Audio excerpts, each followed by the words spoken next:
पुण्यातील रेव पार्टीवरून एकनाथ खडसेंनी काही सवाल उपस्थित केले। तसंच पोलिसांच्या भूमिकेवर देखील एकनाथ खडसेंनी प्रश्न उपस्थित केले।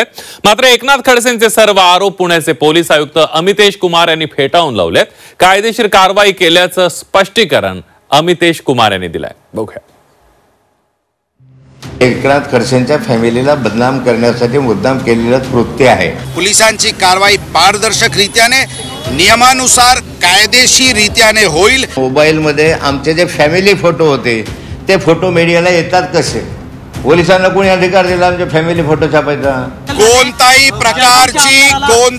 प्रकारची फोटो किंवा माहिती पोलीस दलांकडून लीक झालेली नाही।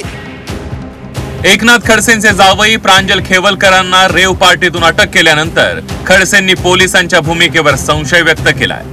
प्रांजल खेवलकरांकडे अंमली पदार्थ आढळून आला नाही, तरीही त्यांना पहिल्या क्रमांकाचा आरोपी केल्याचा दावा खडसेंनी केलाय। या कारवाईच्या माध्यमातून कुटुंबाच्या बदनामीचा कट रचला जातोय असा आरोप देखील एकनाथ खडसेंनी केलाय।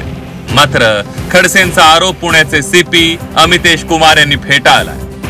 यांनी तर काही त्या ठिकाणी यांच्या बाळगलेलं नव्हतं। यांनी या ठिकाणी कोणताही अंमली पदार्थ बाळगलेला नव्हता। बाकीच्यांनी एकाच मुलीच्या याच्यामध्ये होतं, तिला त्या ठिकाणी पहिल्या क्रमांकाचा आरोपी करायला पाहिजे होतं आणि ह्यांना साक्षीदार करायला पाहिजे होतं की खरं आहे की नाही।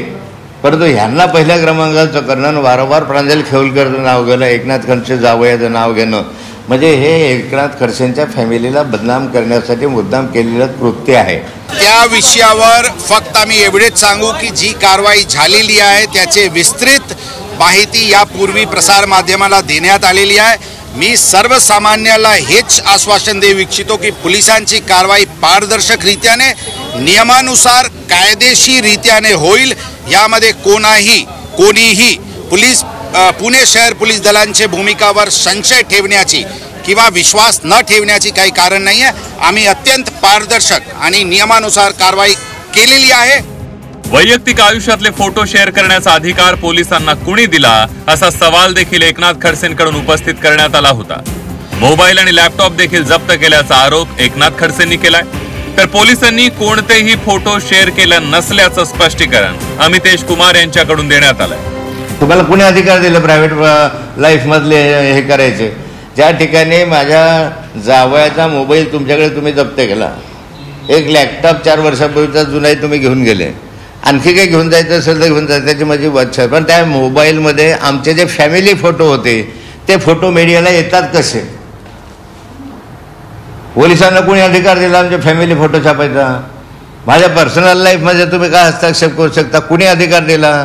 कोणताही प्रकारची फोटो किंवा माहिती पोलीस दलांकडून लीक झालेली नाही, हे आपल्याला सर्वांना लक्षात ठेवावं लागेल। आम्ही काही हे लीक वगैरे करत नाही, परंतु कोणी फोटोग्राफी व्हिडिओग्राफी करत असतील तर त्यांना थांबवण्याची पण अधिकार आमच्याकडे नाही आहे।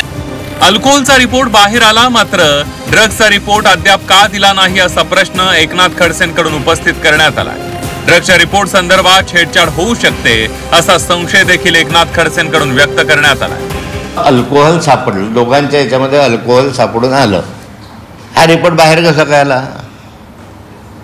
जर पोलिसांनी रिपोर्ट दिला असेल, आपले ह्याने डॉक्टरांनी रिपोर्ट दिला असेल, अहवाल दिला तर पोलिसांकडे येतो, हा मीडियाकडे कसा आला?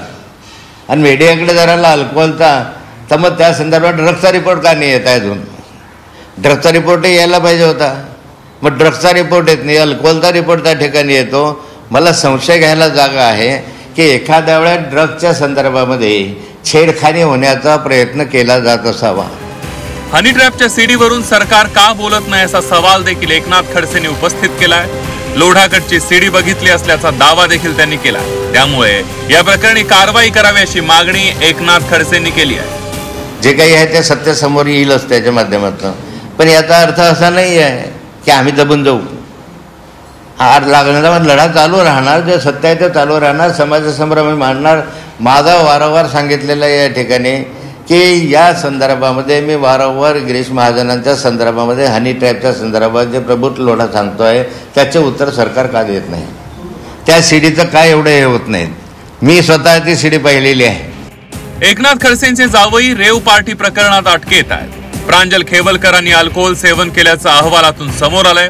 मात्र अंमली पदार्थांचा अहवाल 2 दिवसात समोर येण्याची शक्यता आहे. त्यामुळे या अहवालातून नेमकं काय समोर येतं ते पाहणं महत्वाचं ठरणार आहे. ब्युरो रिपोर्ट, झी 24 तास.